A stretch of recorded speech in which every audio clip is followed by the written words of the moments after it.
Comme tous les jours depuis 3 mois, François sélectionne son poisson. La truite est l'élément phare de son repas.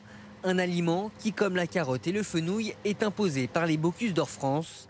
Avec ce concours, il mise sur l'esthétique et les goûts. Lorsqu'on nous a donné les sujets, David Tissot, qui est donc le dernier Bocuse d'Or monde en date, français en date, nous a dit on veut forcément reconnaître le produit, c'est-à-dire on va avoir une garniture carotte, on veut savoir que c'est à la carotte, juste au visuel, on veut reconnaître la carotte. Et on s'est dit presque comment travailler du monoproduit pour chaque élément et venir effectivement l'agrémenter avec un petit peps, avec une mise en scène qui peut effectivement soit dérouter, soit changer de ce qu'on a l'habitude de voir. Pour se préparer, ce chef lyonnais est accueilli dans la cuisine d'un grossiste alimentaire réservé aux professionnels.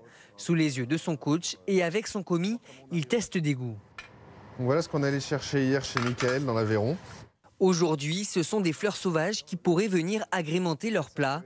Chaque détail compte. C'est pas mettre des pousses ou des herbes juste pour en mettre et que ça fasse joli dans l'assiette. Il faut qu'il y ait un vrai intérêt gustatif et que ça soit en lien en fait, avec nos éléments qui sont présents dans l'assiette. Donc il y a un vrai équilibre, une vraie cohérence dans nos choix de plantes. Pour le concours, François Vermeer-Merlène utilise une imprimante 3D afin de réaliser des moules uniques.